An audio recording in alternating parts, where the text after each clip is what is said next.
I've done many successful global talent applications this year. It's my favorite UK visa, and it gives the greatest freedom to my clients to do what they want to do in the UK. The pathway to ILR is also much more straightforward than most other visa pathways. So here are some advanced tips if you're considering applying. My first tip is about borderline applications. Some global talent applications to TechNation are borderline between exceptional talent and exceptional promise.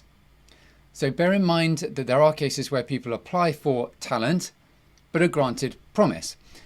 Even more interestingly, there are cases where people apply for promise and get talent. So if you're in this situation, don't be put off by applying for promise if you're, say, in your 30s or even in your 40s.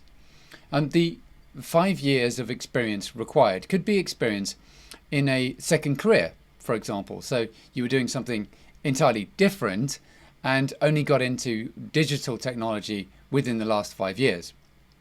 Also, it could be experience that was only very recent, so only very recent experience. If the qualifying experience in the tech sector was in the last 5 years, but you were doing other non-qualifying work within that 5 years, but in the early part of it, within the tech sector, let's say work that was not for a digital product-based company, then it may still qualify on the basis of the qualifying experience at the end of the 5-year period.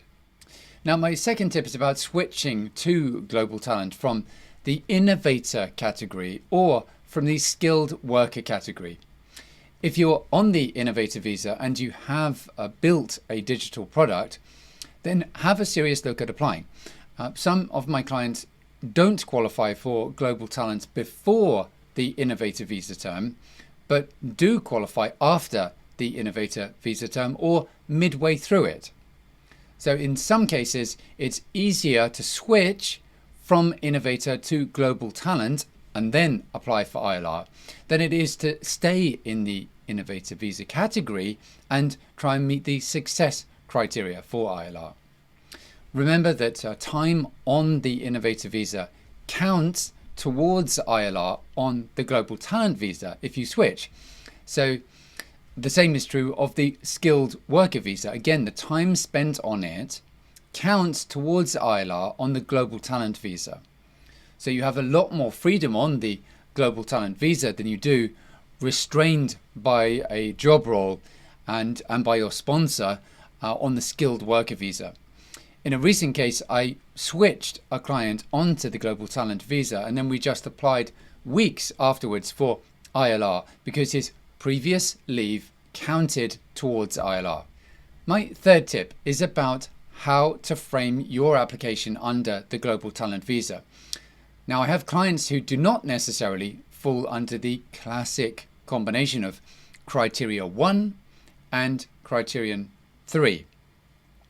And this is because they've been working in a contract capacity, let's say, and do not fall within the list of founder, senior executive, board member, or employee. These are the specified designations. And sometimes people who have a foot in academia and a foot in the business world will fall outside of these categories. But sometimes their experience can equally well be classified under optional criteria 2 and 4.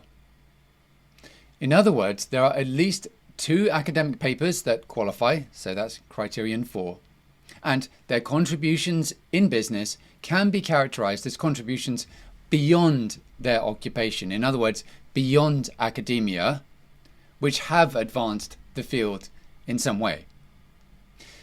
Some people's experience in the digital technology sector does not qualify on the face of it because it's based on consultancy work, as opposed to digital product-based experience. But I would usually look beyond that to see whether a digital platform in some form has been used, maybe as an intermediary, maybe in substance the work was of a product nature and there was a customer-facing element of the platform.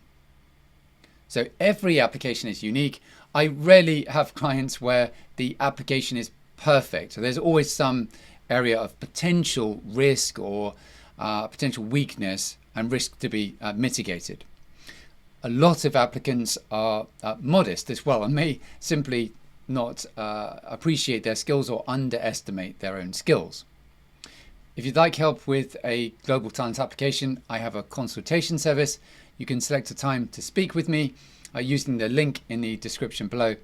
I'd be very happy to help you.